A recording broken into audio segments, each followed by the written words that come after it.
Hi everyone, welcome back to DK education academy. तो बच्चों आज हम करेंगे introduction of exercise 7.2 chapter 7 coordinate geometry class 10 mathematics. तो जो आज का हमारा टॉपिक रहने वाला है वो है सेक्शन फॉर्मूला।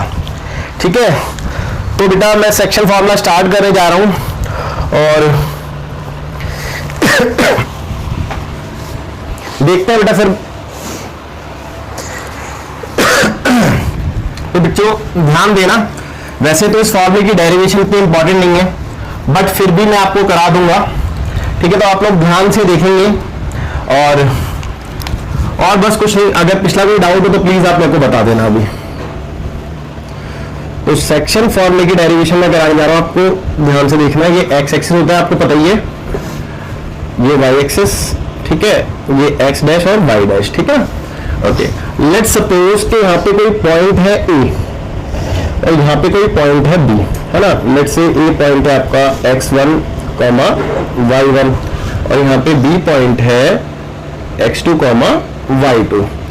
तो बच्चों इन दोनों पॉइंट्स को ज्वाइन करने से एक लाइन बनती है, और अगर इनके बीच में कोई पॉइंट है, समझो कहीं पे भी, मान लो यहाँ पे कोई पॉइंट है P, तो ये पॉइंट इस लाइन को बेटा दो सेक्शन में डिवाइड करेगा, जाहिर सी बात है ना, एक ये वाला सेक्शन और एक ये वाला सेक्शन, है ना। तो बेटा इस पॉइंट के कोऑर्डिनेट लेट्स सपोज मैं मान लेता हूं कि x, y है और ये इसको m1:m2 के रेशियो में डिवाइड कर रहा है। तो आपने क्या कैलकुलेट करना है बेटा, इस पॉइंट के कोऑर्डिनेट को कैलकुलेट करना है। यानी कि इस फॉर्मूले से हम क्या चीज देखेंगे कि ये पॉइंट ऑफ डिवीजन कैलकुलेट करना सीखेंगे। ठीक है बच्चों, पॉइंट ऑफ डिवीजन कैलकुलेट करना सीखेंगे इस फॉर्मूले से। तो बहुत इंपॉर्टेंट फॉर्मूला है और प्लीज आप लोग ध्यान से देखना, ध्यान से समझना। ठीक है, अभी तक में मेरे को नहीं लगता कि कोई डाउट रहा होगा। मैंने जैसे कि बताया कि आपने अभी तक क्या देखा था कि दो पॉइंट्स होते थे और उनके बिटवीन डिस्टेंस कैलकुलेट करना सीखा था।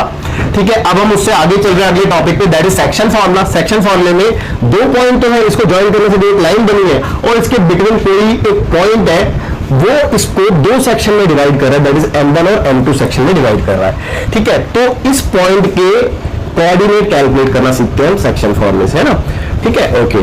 तो देखो थोड़ी सी कंस्ट्रक्शन करते हैं इसमें, जैसे कि मैंने एक परपेंडिकुलर ड्रॉ कर लिया यहाँ पे, ठीक है, पैरेलल टू वाई एक्सिस, और इसके साथ में एक ये वाला परपेंडिकुलर ड्रॉ कर लिया same parallel to y axis, और सिमिलरली यहाँ पे भी पैरेलल टू वाई एक्सिस। ठीक है, ओके।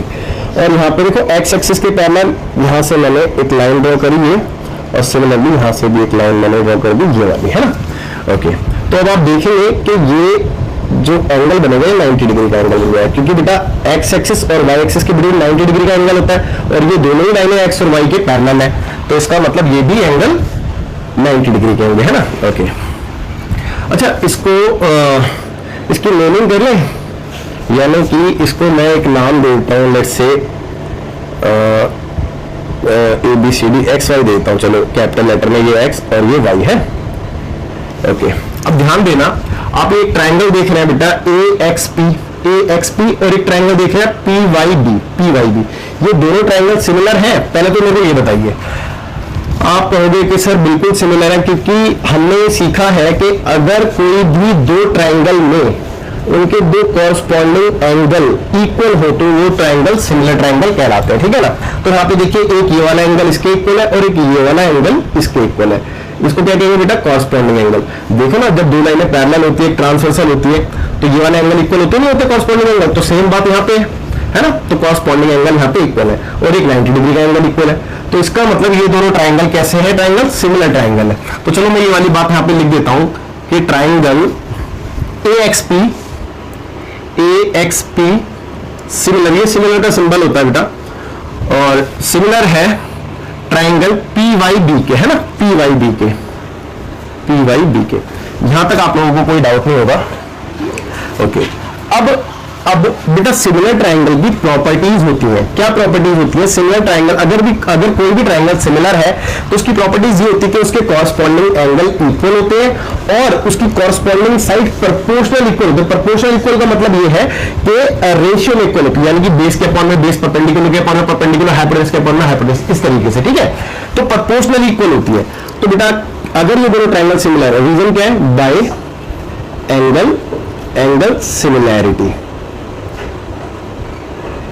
ठीक है, एंगल एंगल सिमिलरिटी, दो एंगल मैंने दिखा दिया, ये वाला इसके इक्वल और ये वाला इसके इक्वल है, तो इन दो एंगल से ये सिमिलर ट्राइंगल हो चुका है। ठीक है, अगर ये दोनों ट्राइंगल सिमिलर है तो इनकी कॉरस्पॉन्डिंग साइड जैसा कि मैंने आपको बताया रेशियो में इक्वल होगी। तो बेटा क्या मैं कह सकता हूं कि इसका बेस यानी कि ax, ध्यान देना बेटा, अपॉन में इसके बेस यानी कि py के इक्वल होगा, इक्वल टू इसका परपेंडिकुलर px इसके परपेंडिकुलर by के इक्वल होगा, और इसकी हाइपोटेन्यूस AP है ना, AP इसकी हाइपोटेन्यूस PB के इक्वल होगी। मेरे ख्याल से यहां तक आपको कोई डाउट नहीं होगा। ठीक है, अब आगे ध्यान से देखेंगे। देखो इसकी डेरिवेशन मैंने पहले भी आपको बताई कि इतनी इंपॉर्टेंट नहीं है, मैं चाहता तो आपको डायरेक्ट फॉर्मूला लिखवा सकता था और वो फॉर्मूला याद भी हो जाता है इजीली, क्योंकि बहुत ज्यादा क्वेश्चंस में यूज होता है तो याद भी इजीली हो जाता है, तो ऐसी कोई दिक्कत नहीं। बट फिर भी मैं चाहता हूं कि आप थोड़ा सा डिटेल में डीपली जाके पढ़े, तो इसीलिए मैं इसकी डेरिवेशन आपको करा रहा हूं। अदरवाइज अगर आपको बाई चांस थोड़ी सी प्रॉब्लम आए तो इतना कोई इंपॉर्टेंट वाली बात नहीं है कि आपसे एग्जाम में पूछी जाएगी इसकी डेरिवेशन, तो ऐसा नहीं है ना। तो चलिए देखिए, अब इनकी मैं वैल्यू पुटअप करूंगा। ध्यान देना बेटा, यहां पे ध्यान देने वाली बात है, जैसे कि ax, सबसे पहले टास्क है ax मतलब ये वाली साइड है यार। अब आप ध्यान से देखो, अगर ये वाले पॉइंट का कोऑर्डिनेट x1 y1 है तो x1 का मतलब क्या होता है कि यहां से यहां तक का डिस्टेंस x1 रहा होगा, तो भैया ये वाला डिस्टेंस कितना रहा होगा, x1 नहीं रहा होगा। ठीक है, क्योंकि इसका कोऑर्डिनेट देखो ना x1 है, तो इसका मतलब ये इधर से x1 के डिस्टेंस पे होगा। और अगर मैं इसकी यहां से देखूं, यहां से, तो बेटा ये वाला डिस्टेंस कितना होगा आपको चेक कर लो, क्योंकि इसका कोऑर्डिनेट x है तो ये यहां से यहां तक x होगा, है ना। और मेरे को क्या निकालना है, ax निकालना है, तो ax कौन सा है बेटा, ax ये वाला है, यानी कि मेरे को ये वाला निकालना है। तो मैं ये कैसे निकालूंगा, इसमें से इसको माइनस करके भी चेक कर लो, x माइनस x1 तो करूंगा, समझ में आ रही है बात। तो x माइनस x1 हो गया ये। अब इस ax की जगह मैंने पुट कर दिया x minus x1 upon py। अब py के लिए देखें, py यानी कि ये वाली साइड, अब ध्यान से देखना बेटा py। यार एक बात हो, यहां से लेकर के यहां तक का डिस्टेंस कितना होगा आप खुद चेक कर लो भाई। यहां पे पॉइंट के कोऑर्डिनेट x2 है तो जाहिर सी बात है x2 रहा होगा इसका डिस्टेंस यहां तक, है ना। और मेरे को इतना निकालना है, और यहां से लेकर के यहां तक कितना x है, तो ऑब्वियस सी बात है x2 में से x को हटाऊंगा तभी तो ये वाला आएगा डिस्टेंस। तो मैं यहां पे लिख दूं x2 minus x1, sorry x2 minus x, x1 नहीं x ओनली। कोई डाउट है यहां तक? मेरे हिसाब से नहीं होना चाहिए। तो बेटा ये आ गया आपका x2 माइनस x। ओके, अब देखो px क्या है, px बेसिकली परपेंडिकुलर है, और ये किसके पैरेलल है, इसके, यानी कि जितना डिस्टेंस ये होगा उतना ही होगा। अब देखो ना ये पूरा डिस्टेंस कितना है, ये पूरा डिस्टेंस है आपका y, क्योंकि यहाँ पे कोऑर्डिनेट है y, चेक कर लो, मैं यहाँ पे नहीं देता हूँ, ये वाला है y, है ना। ठीक है, ये वाला डिस्टेंस, क्योंकि ये y कोऑर्डिनेट है आप देख सकते हैं, और मेरे को ये निकालना है, तो इसका मतलब मेरे को ये वाला डिस्टेंस घटाना होगा। तो ये वाला डिस्टेंस कितना है, यहाँ पे जितनी हाइट होगी, अब ये हाइट कितनी है y1, है ना, तो ये वाली हाइट y1 है, तो ये वाली हाइट है आपकी y1। तो आप खुद चेक कर लो कि अगर मेरे को इतना निकालना है तो मैं कैसे निकालूंगा बेटा, भैया इस पूरे में से इसको घटा दूंगा, तो y माइनस y1 लिख दूं, चेक कर लो भाई, देखो ना ये y और ये y1, तो ये कितना आ गया, y माइनस y1 आएगा नहीं आएगा, तो ये आपका आ गया y माइनस y1। अब dy यानी कि ये वाला dy, तो ये पूरा डिस्टेंस कितना है आप चेक करो, ये वाला पूरा y2 भाई, देख लो ना y2 आपको दिख तो रहा है साफ साफ, भाई पूरी हाइट y2 तो है ना, समझते हो ना बात को। अभी पूरी हाइट y2 इसमें से मैं ये घटा दूं, और ये कितना है y है, तो मतलब y2 माइनस y कर दूंगा, है ना। तो y2 माइनस y कर दो तो ये वाली लेंथ रहेगी y2 माइनस y पे, है ना। ओके, तो y2 माइनस y। अब AP कितना है, AP तो आपने पहले से m मान रखा है m1, और PB कितना है m2। बेटा m1 और m2 कुछ नहीं है, m1 और m2 आपने माना है कि ये वाला पॉइंट इसको इतने रेशियो में डिवाइड कर रहा होगा, ये आपने लेट किया था। ठीक है, अब वैसे तो 90% आपका काम हो चुका है, फॉर्मूला ड्राइव हो चुका है, मेनली यही थी, ये सारी चीजें थी, ये आपको समझ में आ गई तो आपका 90% काम हो चुका है। अब आपने क्या करना है, एक बार इसको इससे इक्वेट कर दो, एक बार इसको इससे इक्वेट कर दो, आपका फॉर्मूला ड्राइव हो जाएगा। देखो कैसे, तो x minus x1 upon x2 minus x1 equal to m1 upon m2, एक बार ये और एक बार इन दोनों का। तो y माइनस, थोड़ा और दूर कर देता हूं इसको क्योंकि मेरे को स्पेस चाहिए होगा ना, तो y minus y1 upon y2 minus y equal to m1 upon में m2। अब क्रॉस मल्टीप्लाई कर लें, तो देखिए x m2 minus x1 m2 is equal to this, यानी कि m1 x2 और माइनस x1 m1 है ना, यानी कि m1 x1। थोड़ा सा स्पेस और ले लेता हूं मैं क्योंकि जगह थोड़ी कम रह रही है। ठीक है बेटा, देखो m1 x2 m1 x2 और m1 x1, ठीक है। ओके, अब मेरे को यहां से जो वैल्यू कैलकुलेट करनी है वो क्या कैलकुलेट करनी है, x और y की वैल्यू। तो बेटा मैं x वाली टर्म को एक तरफ मिलता है, एक ये वाली टर्म x वाली देखो, और एक यहाँ पे कोई है, यहाँ पे कोई नहीं है, नहीं यहाँ पे कोई नहीं है। एक सेकंड मैं एक बार और क्रॉस चेक कर लेता हूँ कहीं ऐसा ना कोई मैंने मिस्टेक कर दी हो। x into m2 x1 m2, ठीक है, मे बी कोई मिस्टेक है, हाँ है ना, यहाँ पे मैंने x की जगह x1 लिख दिया गलती से, ठीक है, तो मैं इसको हटा देता हूँ। ठीक है, यहाँ पे x था और मैंने गलती से x1 लिख दिया था। ओके, तो देखिए, अब देखिए दोबारा से एक बार देख लेते हैं, x m2 x1 m2, ठीक है, is equal to m1 x2 और m1 x, यहाँ पे खाली x आना था। अब ये दोनों लाइक टर्म्स है, इन दोनों को एक तरफ कर लेते हैं, यानी कि x m2 और ये रहेगा प्लस का हो जाएगा x m1, और राइट हैंड साइड में क्या रह गया m1 x2 और ये रहेगा तो प्लस का हो जाएगा x1 m2। ठीक है, अब यहां से दोनों में से x कॉमन ले लिया तो अंदर क्या रह गया बेटा m1 प्लस m2। चेक कर लो भाई, आगे पीछे लिखने से तो कोई फर्क नहीं पड़ता, और यहां से तो कुछ कॉमन है नहीं। ठीक है, यहां से कुछ भी कॉमन नहीं है तो इस वाले को पहले लिख लो, x1 m2 प्लस m2। देखो ना मैंने क्या लिखा है, x1 m2 plus x2 m1, या फिर आपको फॉर्मूला याद करने में इजी है, मैं इसीलिए कर रहा हूं, m1 x2 plus m2 x1, ऐसे कर लो, ये ज्यादा बेटर रहेगा। तो x की वैल्यू आप चेक करो कितनी आ गई बेटा, m1 x2 plus m2 x1 और होल अपॉन में m1 प्लस m2, और यही आपका फॉर्मूला है, आप एनसीईआरटी में देख सकते हैं। ठीक है, तो x के कोऑर्डिनेट क्या आ गया बेटा, m1 x2 plus m2 x1, ठीक है, upon m1 plus m2। Similarly यहाँ पे हम कैलकुलेट करेंगे, तो देखो एक बार मैं करके दिखा देता हूँ। वैसे तो मैं डायरेक्ट सिमिलरली वर्ड लिख के लिख सकता था, लेकिन फिर भी कोई बात नहीं। देखो y m2, ठीक है, और minus y1 m2 is equal to m1 y2 और माइनस m1 y। अब लाइक टर्म में y और ये वाला है ना, तो y m2 ये इधर आएगा प्लस का हो जाएगा m1 y, और इक्वल टू में इस तरफ m1 y2 ये इधर आएगा प्लस का हो जाएगा m2 y1। भाई ये देखो ना, ये इधर आ गया है, तो यहां से y कॉमन ले लिया तो अंदर m1 प्लस m2 बचा, और यहाँ पे m1 y2 plus m2 y1, और अगले स्टेप में y की value that is m1 y2 plus m2 y1 upon में m1 प्लस m2, और ये आपका आंसर आ गया। तो आई एम श्योर मैंने पूरी कोशिश की है कि आपको समझा सकूं, और आपको समझ में भी आया फॉर्मूला क्या होता है, उसको मैं लिख देता हूँ। तो सेक्शन फॉर्मूले से मैं इसके कोऑर्डिनेट कैलकुलेट करता हूँ और उसको यहाँ पे तरीके से लिख देता हूँ। एक बार कुछ ऐसी सिचुएशन आती है, 2 पॉइंट होते हैं आपके पास, एक a x1 y1 और एक b x2 y2। ठीक है, आपको इतनी लंबी चौड़ी डेरिवेशन तो ये लिखनी है ना, आपने तो सिर्फ फॉर्मूला पता होना चाहिए आपको। ठीक है, ओके, तो देखिए, और यहाँ पे एक पॉइंट होता है p, जो इस लाइन को m1:m2 के रेशियो में डिवाइड कर रहा होता है, तो इसके कोऑर्डिनेट निकालते हैं हम, है ना। तो बच्चे फॉर्मूले के अकॉर्डिंग कोऑर्डिनेट ऑफ p यानी कि p point that is x, y, ठीक है, दैट इज x, y। तो देखो थोड़ा सा नीचे लिख रहा हूं मैं क्योंकि जगह नहीं है, तो बेटा यही फॉर्मूला उठा के लिखा हूं, देखो ध्यान देना, m1 x2 plus m2 x1 upon m1 plus m2 m1 y2 plus m2 y1 upon m1 plus m2। ठीक है, ये फॉर्मूला।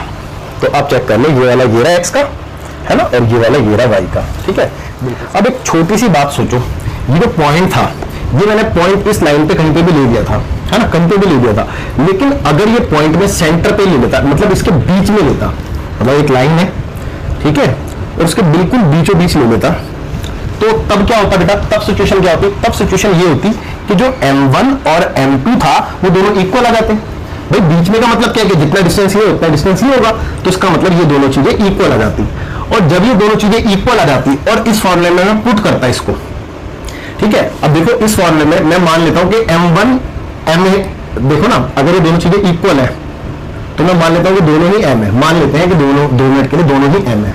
अब मैंने इस फॉर्मूले में पुट किया तो m1 की जगह क्या पुट करूंगा, m पुट करूंगा, x2 ऐसी रहा, m2 ऐसी, सॉरी m2 की जगह भी m पुट करूंगा और x1 ऐसी रहा, चेक कर लो, m1 और m2 की जगह m पुट करूंगा, ठीक है, और कॉमा यहां पे देखो m1 की जगह m y2, m2 की जगह m y1 और यहां पे भी m, यहां पे भी m। भाई यही ऐसे ही कुछ होता।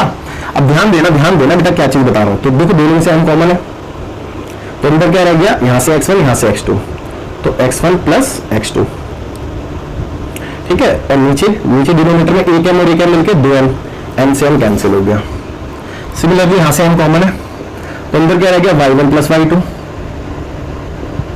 यहां से 2m,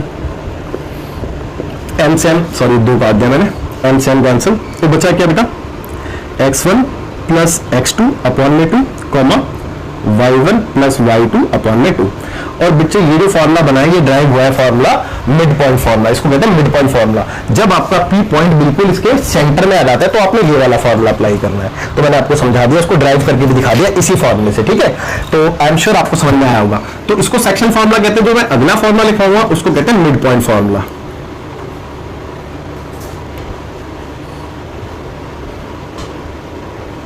ठीक है, तो मिड पॉइंट फॉर्मूले की बात कर रहे हैं हम। तो सिचुएशन तो यही वाली होगी भाई, ऑब्वियस सी बात है। तो एक ए पॉइंट था x1, y1, एक बी पॉइंट था x2, y2, है ना, और एक पी पॉइंट है जो सेंटर में है। इस बार वो सेंटर में है ना, सेंटर में है। तो कोऑर्डिनेट ऑफ पी तो निकाल गए, तो कोऑर्डिनेट ऑफ पी, लेकिन इस बार जो पी का केस है वो केस क्या है बेटा, मिड पॉइंट है। पी क्या है इस बार, मिड पॉइंट है ना। तो coordinate of mid point of A B, कहने का मतलब ये है। तो बच्चे यहां पे मैंने पी में लिखा क्योंकि पी के कोऑर्डिनेट है according to formula x1 plus x2 upon में 2, y1 प्लस y2 अपॉन में, तो यही फॉर्मूला लिखवाया था, अभी ड्राइव करके तो दिखाया। अब एक तीसरा फॉर्मूला और है, ठीक है, एक तीसरा फॉर्मूला और है, उसको कहते हैं रेशियो फॉर्मूला, रेशियो फॉर्मूला, ठीक है। तो ये जो फॉर्मूला है ये भी सेक्शन फॉर्मूले से ही बनता है, लेकिन देखो सभी के ना केसेस अलग अलग होते हैं, है ना। वो मैं अभी आपको केसेस भी समझा दूंगा, आप फिलहाल अभी ध्यान दे जितना मैं आपको बता रहा हूं। अब देखो रेशियो फॉर्मूला बेसिकली होता क्या है वो तो मैं बाद में लिख के दिखाऊंगा, लेकिन पहले आपको ना समझा देता हूं, आप खुद देखना भाई। बेसिकली पहले आप ये समझो कि रेशियो फॉर्मूला मैं कब अप्लाई करूंगा। तो बेटा रेशियो फॉर्मूला मैं अप्लाई करूंगा जब मेरे को ये पी के कोऑर्डिनेट तो दे देगा, लेकिन मुझसे पूछ लेगा कि ये पी जो है किस रेशियो में डिवाइड कर रहा है, यानी कि रेशियो मांग लेगा आपसे, समझ रहे बात को। और सेक्शन फॉर्मूले में रेशियो तो दे देता है लेकिन पी के कोऑर्डिनेट मांग लेता है। ध्यान देना, मैं फिर बता रहा हूं, सेक्शन फॉर्मूले में पी के कोऑर्डिनेट मांगेगा आपसे क्वेश्चन में, लेकिन रेशियो फॉर्मूले में रेशियो मांगेगा आपसे और पी के कोऑर्डिनेट गिवन होंगे। तो बेटा जब आपको रेशियो गिवन नहीं होगा तो आप है ना क्या करोगे कि आप लेट कर लोगे रेशियो को। मैं बता देता हूं आपको, देखो मैं ड्राइव करके भी दिखा रहा हूं, और ड्राइव इसी से होगा सेक्शन फॉर्मूले से, कुछ अलग नहीं है। जैसे कि x1 y1 था, ये b पॉइंट x2 y2 था, ठीक है, और ये समझे p पॉइंट x, y था, और जैसा कि मैंने बताया कि ये गिवन है, मेरे को ये निकालना है, तो मैं मान लूंगा कि ये k:1 के रेशियो में इसको डिवाइड कर रहा होगा। ये मैंने माना है, मैं इसको रेशियो कैलकुलेट कर रहा है इस केस में, ठीक है, मैंने मान लिया कि k:1 के रेशियो में डिवाइड कर रहा होगा।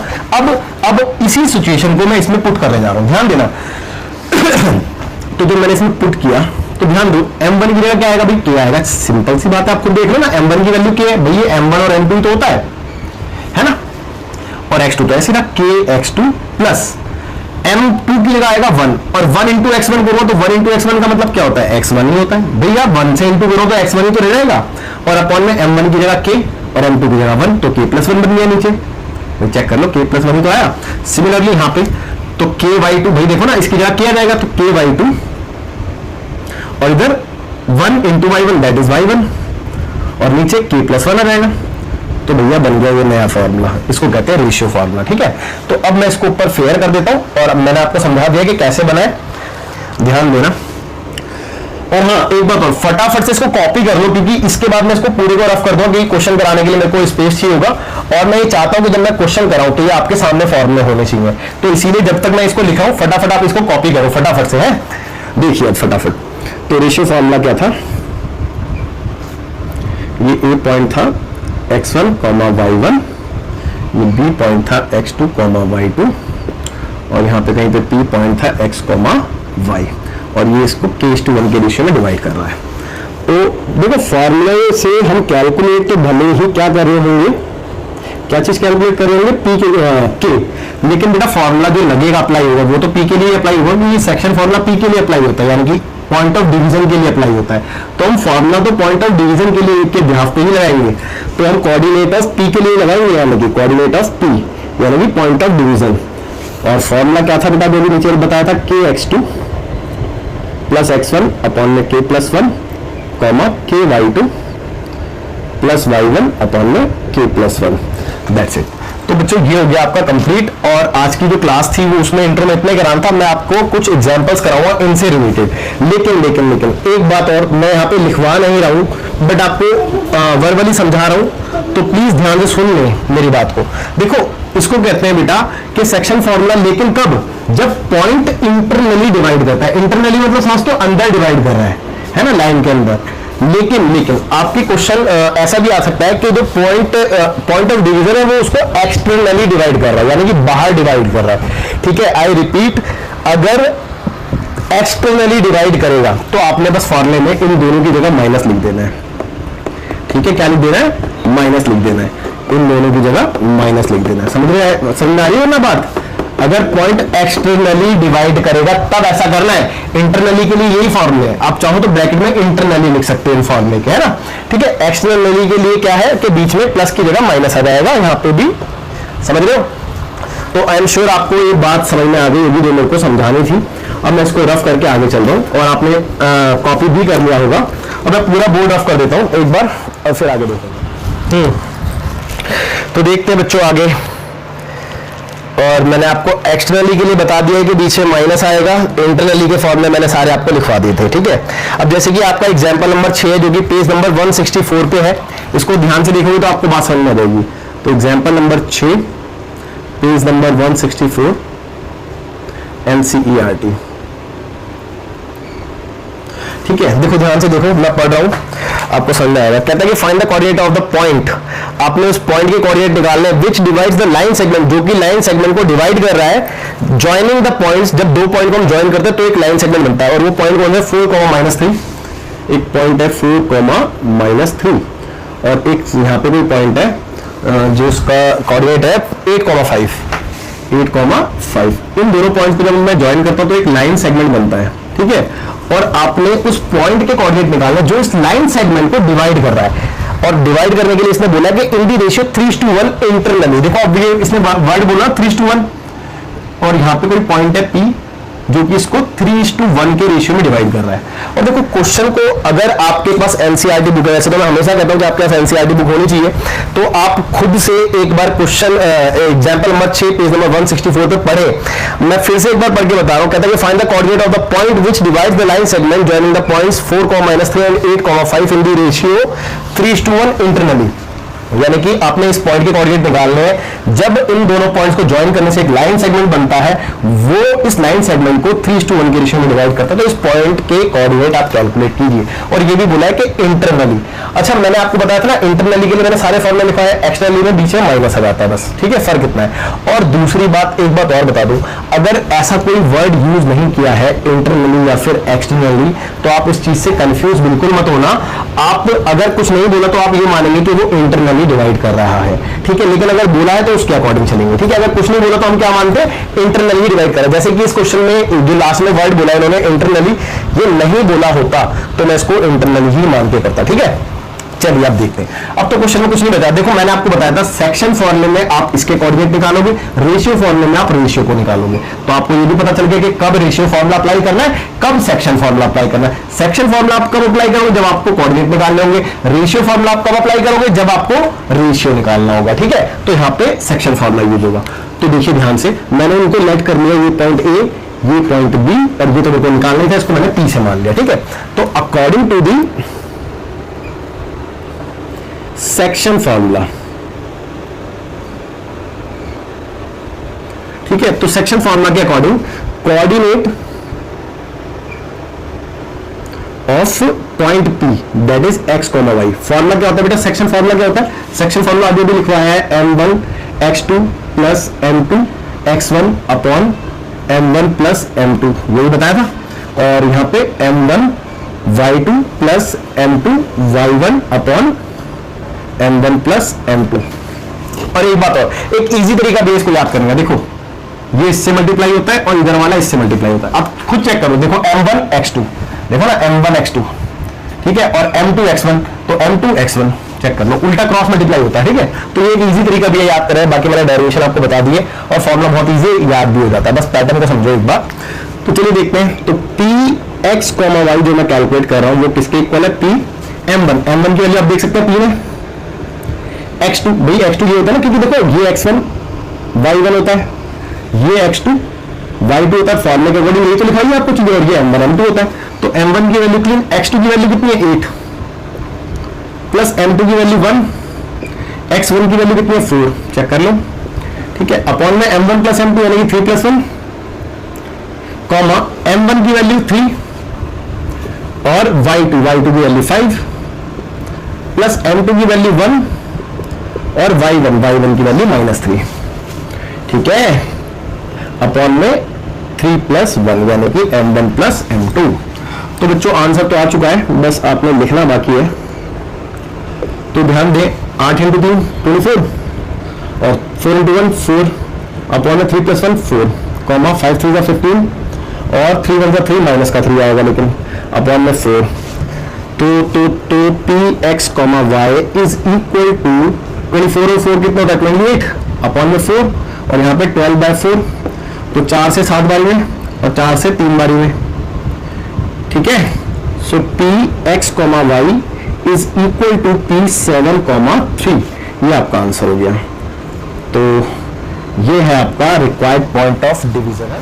तो देखिए बेटा एग्जांपल नंबर 7 जो कि सेम पेज 164 पे है, कहते हैं कि in what ratio does the point -4, 6, यानी कि इसने पहले बोल दिया इन व्हाट रेशियो, यानी कि रेशियो ही आपसे पूछ लिया कि किस रेशियो में, यहाँ पे एक पॉइंट है कोई सा, उसको मैं p से डिनोट कर देता हूं। चलो पहले क्वेश्चन पूरा ही पढ़ लेते हैं ना। In what ratio does the point -4, 6 divide the line segment joining the points a and b। भाई a और b को ज्वाइन करने से एक लाइन सेगमेंट बनता है, ठीक है। अब a और b के कोऑर्डिनेट कितना देख लेते हैं। तो a के -6, 10 एंड b है बेटा 3, -8, 3, -8, ठीक है। और बस, और एक पॉइंट था -4, 6, ठीक है। तो क्वेश्चन में लिखा था in what ratio does the point, यानी कि ये वाला पॉइंट, ठीक है, डिवाइड द लाइन सेगमेंट, इस लाइन सेगमेंट को डिवाइड करता है किस रेशियो में, ये बताना है आपने। तो बेटा आपने रेशियो निकालना है, इस 4, -4, 6 को नीचे लिख देता हूं मैं, -4, 6, एक बार चेक कर लूं, है ना, हाँ बिल्कुल। तो फिर भैया किस रेशियो में डिवाइड करता है, मैंने मान लिया कि k:1 में डिवाइड करता होगा, ठीक है। तो क्योंकि मेरे को रेशियो निकालना है तो मैं रेशियो फॉर्मूले का यूज करूंगा, यही बताया था ना आपको कि अगर आपको रेशियो कैलकुलेट करना है तो रेशियो फॉर्मूला अप्लाई करो, कोऑर्डिनेट ऑफ p निकालना है तो आप सेक्शन फॉर्मूला अप्लाई करो। तो आप रेशियो फॉर्मूले के अकॉर्डिंग चलेंगे, तो according to the ratio formula, ठीक है। तो देखिए रेशियो फॉर्मूला के according coordinate of point P, क्योंकि फॉर्मूला तो सेक्शन फॉर्मूले के बिहाफ पे चलता है ना, तो सेक्शन फॉर्मूले में तो पॉइंट ऑफ डिवीजन के लिए फॉर्मूला है ना, तो उसी के अकॉर्डिंग चलेंगे हम। देखो फॉर्मूला क्या होता है, kx2 plus x1 upon k plus 1, ये लिखा था, comma ky2 plus y1 upon k plus 1, ठीक है। फॉर्मूला जरूर लिखें जब भी आप क्वेश्चन को करें। तो p -4, 6 is equal to p kx2, x2 कितना भी देखो ना, x2 ये वाला तो होता है और ये वाला इससे होता है, तो kx2 यानी कि 3 है, तो k तो k और x2 वैल्यू 3 यानी कि 3 की हो गई, प्लस x1 है -6, तो प्लस माइनस का 6 अपॉन में k plus 1 as it is, comma ky2, तो ky2 यानी कि -8 के, चेक कर लो, प्लस y1 यानी कि 10 है ना, अपॉन में k प्लस 1, ओके। अब क्योंकि ये वाला पॉइंट भी P है और ये वाला पॉइंट भी P है, तो इसका मतलब P पॉइंट के तो इक्वल होगा, तो इसका मतलब पहला वाला टर्म पहले वाले के इक्वल, दूसरा वाला टर्म दूसरे वाले के इक्वल। तो बाय कंपेयर कर ले इसको, सो देयरफॉर वी कैन से -4 जो है किसके इक्वल होगा, पहले वाले के इक्वल, यानी कि 3k - 6 अपॉन में के प्लस 1 के इक्वल, और सिमिलरली 6 जो है वो किसके इक्वल होगा, -8 के प्लस 10 अपॉन में के प्लस 1 के इक्वल होगा। क्रॉस मल्टीप्लाई, वैसे तो देखो के यहां से भी निकल सकता है, यहां से भी निकल सकता है, कहीं एक से भी निकाल लोगे तो भी आपको आंसर मिल जाएगा, जरूरी है दोनों से कैलकुलेट करोगे, बट मैं आपको दोनों से कैलकुलेट करके दिखा दूंगा, जिससे कि एक बार जो आपका आंसर है उसकी वेरिफिकेशन हो जाएगी कि अगर यहां से भी और यहां से भी दोनों तरफ से सेम आ रहा है तो इसका मतलब सही है, कोई गलती नहीं है ना। तो देखिए ध्यान से देखेंगे, तो अपन वन लगा लें क्रॉस मल्टीप्लाई, तो 3 के -6 और इधर करेंगे तो माइनस का 4 के -4, अब लाइक टर्म एक तरफ यानी कि 3 के प्लस का 4 के, भाई माइनस का है तो इधर आके प्लस का हो जाएगा, और राइट हैंड साइड में माइनस का 4 भी इधर आएगा तो प्लस का 6 हो गया, और -4 ऐसे रहा, तो 4 3 7 के, 6 में से 4 गया 2, तो के की वैल्यू 2 अपॉन में 7, ठीक है। यहां से भी देख लेते हैं एक बार अपॉन में 1 लगा के, तो बेटा ये हो गया 6 के प्लस में 6, और 1 से करेंगे तो माइनस का 8 के प्लस का 10 ही आएगा। अब देखो लाइक टर्म एक तरफ करते हैं, दैट इज 6 के प्लस का 8 के, और यहाँ पे 10 माइनस का 6, तो 6 8 6 14 14 के हो गए, तो और 10 में 6 गया 4, है ना। अब देखो 2 से कट गया, 2 से 2 टाइम्स में, 2 से 7 टाइम्स में, तो के की वैल्यू कितनी आ गई 2/7, और यहाँ से भी सेम ही आ गई, है ना, तो मतलब वेरीफाई भी हो गया, है ना। तो आप, मैंने इसीलिए आपसे कहा था कि आप इससे कर लो या इससे कर लो, उससे कोई फर्क नहीं पड़ता, किसी एक से भी कर लोगे तो आपका आंसर आएगा। तो मैं रेशियो लिख दूं, तो हैंस द रिक्वायर्ड रेशियो, भैया रिक्वायर्ड रेशियो क्या था, k/1 था, है ना, तो इज k/1। अब इसकी वैल्यू पुट कर देते हैं, यानी k की वैल्यू कितनी है 2 अपॉन में 7:1, यानी कि इसको मैं कैसे लिख सकता हूँ 2:7 भी तो लिख सकता हूँ, तो ये आप हो गए ना वैसे ही। तो इसमें लिखा है बेटा एग्जांपल नंबर 8 में कहता है कि find the coordinate of the points of trisection, that is point dividing in the three equal parts of the line segment joining the points this and this, यानी कि एक लाइन को ज्वाइन करते हैं पहले तो A और B, तो उसके बाद देखेंगे आगे, है ना। तो देखिए बेटा मैं यहां पे बना लेता हूं, ये A है और यहां पे ये B है, तो देखेंगे भैया A पॉइंट है 2, -2 और B पॉइंट आपको गिवन है -7,4, दैट्स इट। बस। अच्छा, इसमें बोला है कि बेटा आप कैलकुलेट करो, फाइंड द कोऑर्डिनेट्स यानी कि पॉइंट के कोऑर्डिनेट निकालने हैं जो इस लाइन को 3 इक्वल पार्ट में डिवाइड कर रहा है। अब भैया एक पॉइंट तो इसको 3 पार्ट में डिवाइड कर नहीं सकता, एक पॉइंट तो इसको 2 पार्ट में डिवाइड कर सकता है, तो इसका मतलब 2 पॉइंट होंगे, अभी तो ये 3 पार्ट में डिवाइड होगी लाइन, तो एक पॉइंट कहीं पे यहाँ पे रहा होगा, एक पॉइंट कहीं पे यहाँ पे रहा होगा, तभी तो देखो 1 पार्ट 2 पार्ट 3 पार्ट में डिवाइड होगी लाइन।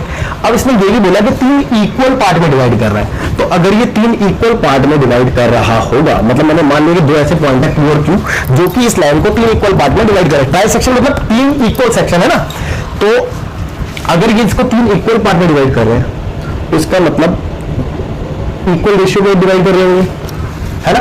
तो बच्चों जब भी इक्वल रेशियो वाली बात आती है तो हम 1:1 ले लेते हैं ना, और ऐसे मिड पॉइंट की भी बात थी, भाई मिड पॉइंट में भी हम 1:1 ही लेते हैं, ठीक है। तो आप याद रखना कि जब भी ट्राइसेक्शन वाला केस आएगा तो आपने ऐसे रेशियो लेने हैं। अब यहाँ पे ना 2 केस बन जाते हैं, क्योंकि आपको जो मैंने सिखाया है उसमें मैंने आपको ये सिखाया कि 2 पॉइंट होते हैं और एक पॉइंट यहाँ पे कहीं पे होता है, ये इस लाइन को डिवाइड कर रहा होता है। अब यहाँ पे 2 पॉइंट आ गए तो भैया थोड़ी सी कंफ्यूजन वाली बात होगी, तो इसको आप एक काम करो 2 केस बना के कर लो, ठीक है। इसको आप कैसे करोगे, 2 केस बना के कर लो, देखो मैं बताता हूँ आपको कैसे। आप एक काम करो, एक केस 1 ले लो और इस केस फर्स्ट में आप नई फिगर बनाओ। एक A पॉइंट था आपका 2, और एक B पॉइंट था आपका -7,4, ठीक है। अब आप पहले ले लो P पॉइंट, अब आप P के कोऑर्डिनेट निकाल रहे हो, लेकिन P का रेशियो देखो इसी के अकॉर्डिंग, तो 1:2 नहीं होगा भाई, चेक करो यहां से यहां तक तो 1 था, लेकिन यहां से यहां तक 2 नहीं होगा, 1 और 1 2, तो यहां से यहां तक का रेशियो 2 हो गया ना, तो 1:2 रेशियो मिल गया। तो अब आपके पास सेक्शन फॉर्मूला है और इसके कोऑर्डिनेट आप इजीली निकाल सकते हो। तो देखो इस क्वेश्चन में मैं हिंट दूंगा आपको, मैं लिख देता हूं ऊपर हिंट, ठीक है, हिंट दे रहा हूं मैं, तो शॉर्ट में कराऊंगा। तो कोऑर्डिनेट ऑफ P डायरेक्ट लिख रहा हूं मैं, according to formula m1x2, I repeat m1x2 plus m2x1 x1 कितना है 2 अपॉन में m1 प्लस m2, भाई ये तो आएगा, कॉमा m1/2, भाई m1/2 देख लो, डायरेक्ट लिख रहा हूं, फॉर्मूला पुट नहीं कर रहा, प्लस m2/1, तो 2 × -2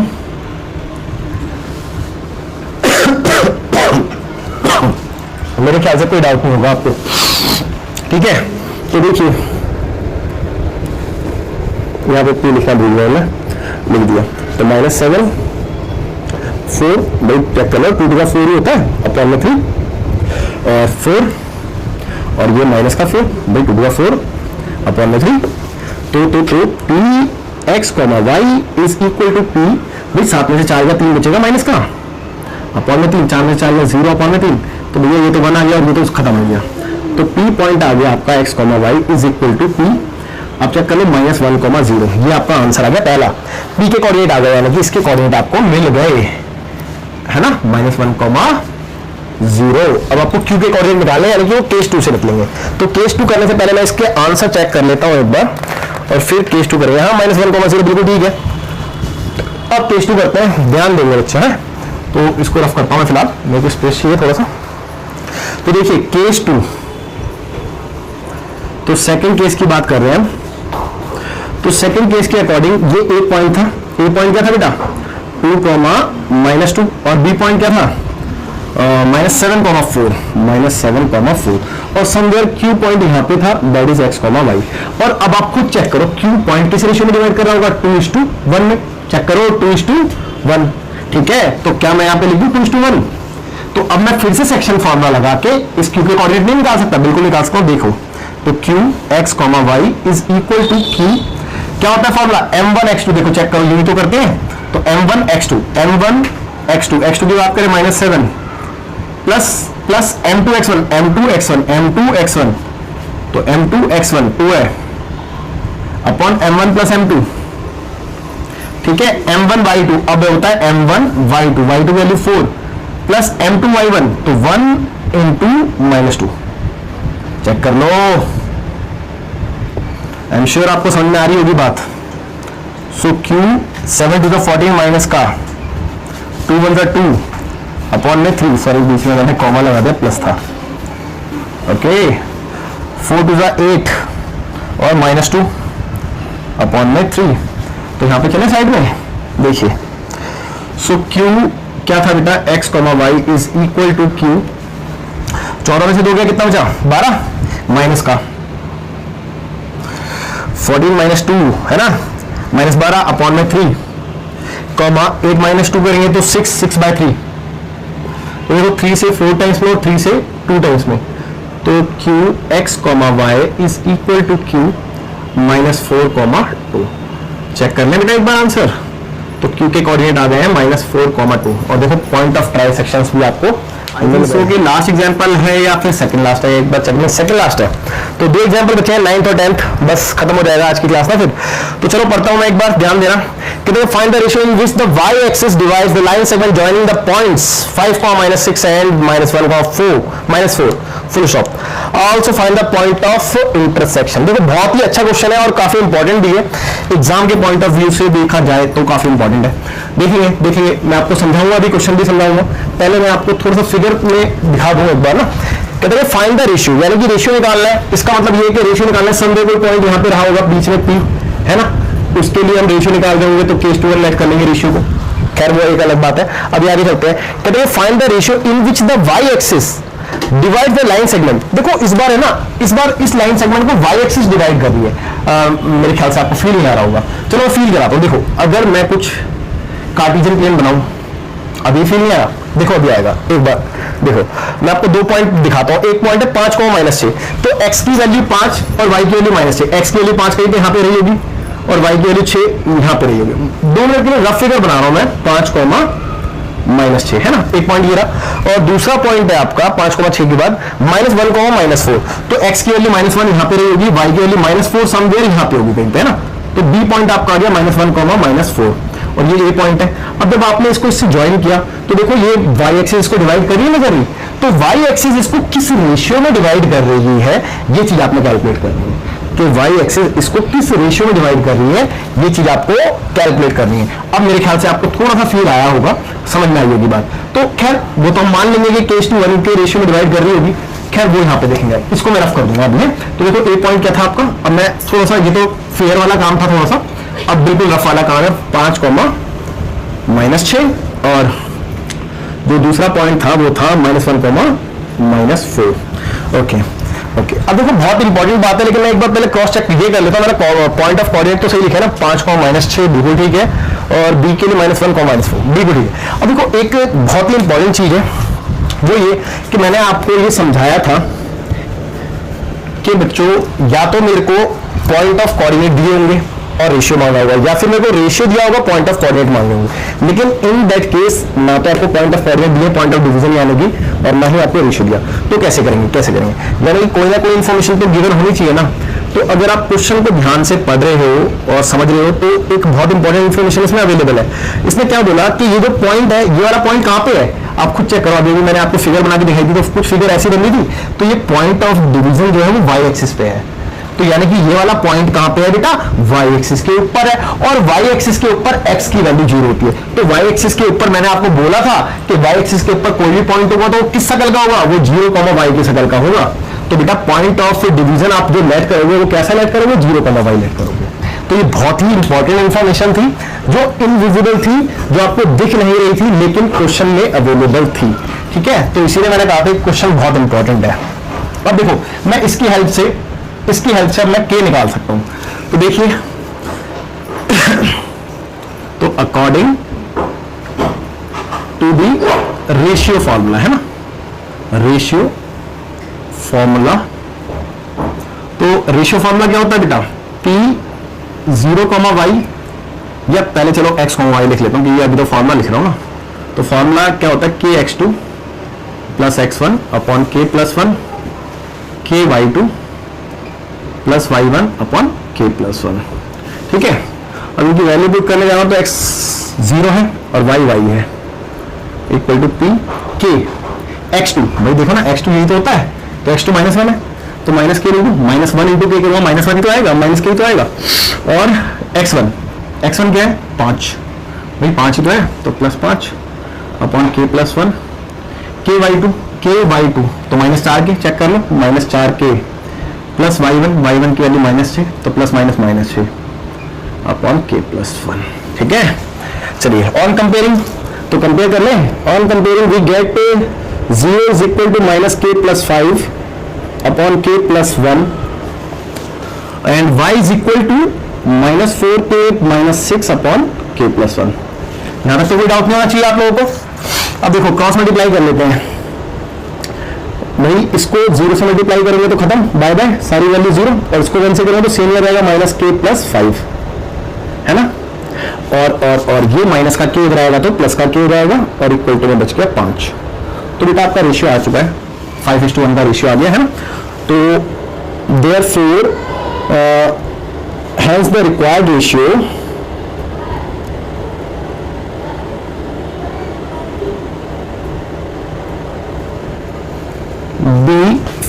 k:1 था, यानी कि 5:1, k की वैल्यू 5 है ना।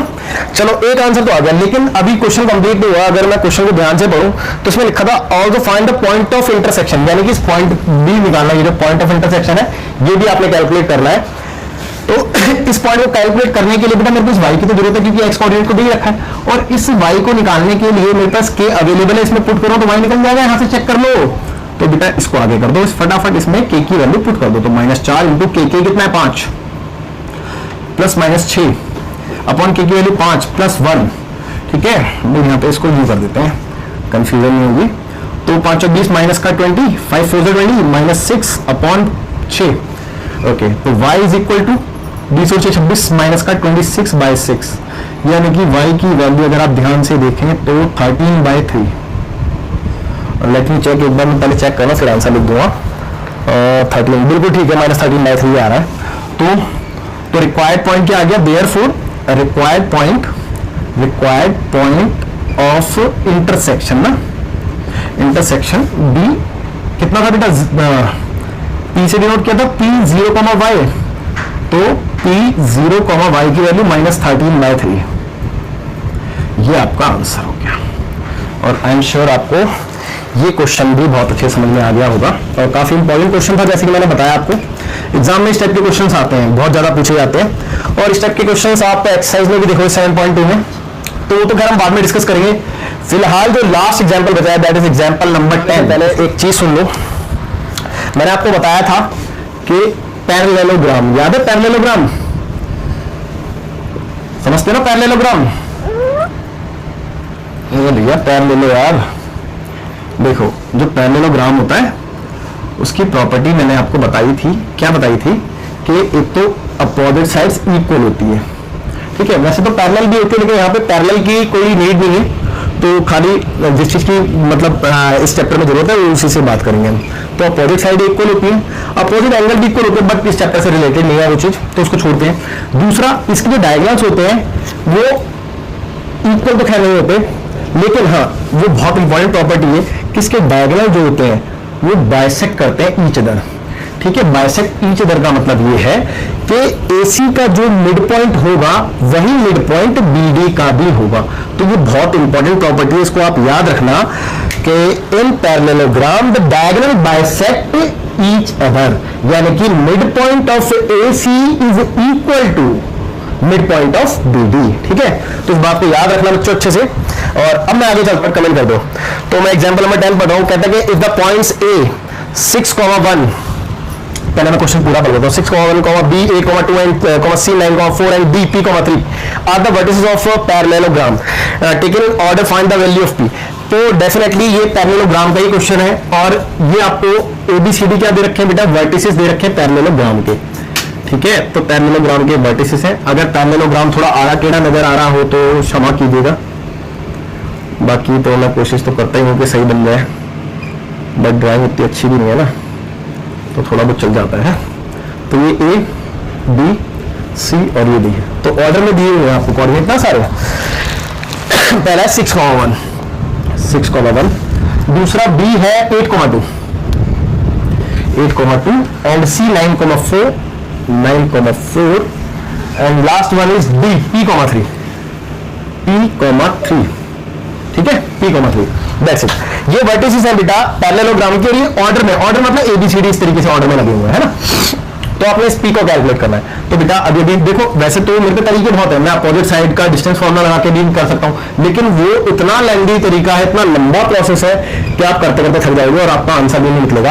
तो इसका एक ही तरीका है, जो बेस्ट तरीका है वो है वही वाला जो मैंने अभी आपको बताया कि पैरेललोग्राम में जो डायगोनल्स होते हैं वो बाइसेक्ट करते हैं ईच अदर, है ना। तो इसी वाली प्रॉपर्टी का हम यूज करेंगे। तो देखिए सबसे पहले ये वाली बात लिख दें, सिंस वी नो दैट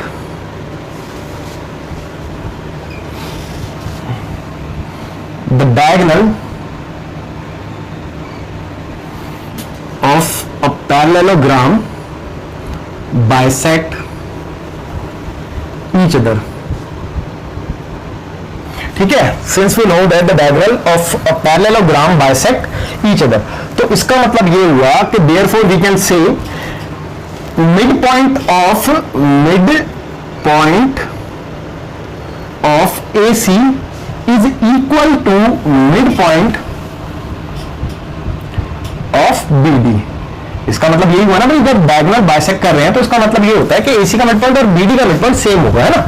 चलिए अब क्योंकि मिड पॉइंट की बात हो रही तो भैया मिड पॉइंट फॉर्मूला लगाओगे आप। तो मिड पॉइंट फॉर्मूला क्या होता है, x1 प्लस x2 अपॉन में 2, यही बताया था, comma y1 plus y2 upon में 2 इक्वल टू, इसके लिए भी तो मिड पॉइंट फॉर्मूला यही होगा, x1 प्लस x2 अपॉन में 2, comma y1 plus y2 upon में 2, है ना। देखिए अब ये मिड पॉइंट किसके लिए, AC के लिए। तो A और C को देखूंगा तो x1 x2 यानी कि 6 प्लस 9, 6 प्लस 9 अपॉन में 2, y1 प्लस y2, तो y1 प्लस y2 यानी कि 1 प्लस 4, चेक कर लो 1 प्लस 4 अपॉन में 2 equal to x1 plus x2, लेकिन किसके लिए, BD के लिए, तो BD ये वाली साइड है, तो x1 प्लस x2 यानी कि 8 प्लस P अपॉन में 2, y1 प्लस y2 यानी कि y1 प्लस y2 यानी कि 2 प्लस 3, तो 2 प्लस 3 अपॉन में 2, ओके। तो 9 6 15/2 कॉमा 4 1 5/2 इक्वल टू, ये तो प्लस नहीं हो सकता तो P plus 8 as it is upon में 2 कॉमा 3 2 5/2। अब क्योंकि दोनों इक्वल है सो देयरफॉर वी कंपेयर, तो पहला वाला पहले के इक्वल, दूसरा वाला दूसरे के इक्वल, तो दूसरा तो दूसरे के इक्वल, उससे कोई मतलब भी नहीं है, मुझे P निकालना तो पहले से कंपेयर करके निकलेगा। तो 15/2 को मैं इक्वेट करूंगा P प्लस 8/2 से, तो 2 से तो कोई बाहर हो गया, तो बचा क्या 15 और ये प्लस का 8 इधर आएगा तो माइनस का 8 हो जाएगा इक्वल टू में P, तो this implies that P is equal to what 15 minus 8 that is 7, तो P की वैल्यू 7 आएगी। और आई एम श्योर आपसे P ही मांगा था, तो मैं एक बार चेक कर लेता हूँ, P ही मांगा था ना, हाँ P ही मांगा था। लेकिन अगर आपसे बोला होता कि कोऑर्डिनेट ऑफ D निकालिए, तो आप इस P को यहाँ पे पुट करके दिखाते और D के कोऑर्डिनेट लिख दे कि D विदिन ब्रैकेट 7,3, ठीक है, P की वैल्यू 7,3। तो बच्चों आज की क्लास में आपको समझ में आ गया होगा जितना भी था, और अब क्लास ओवर करने का टाइम आ गया है, ठीक है। चलो तो फिर मिलते हैं बच्चों अगली क्लास में, बाय बाय, टेक केयर। और आप 7.2 एक्सरसाइज एक बार पर्सनली जरूर ट्राई करें, ठीक है, और कोई डाउट हो तो आप मेरे को बताना। बाय, टेक केयर, चलो मिलते हैं, बाय।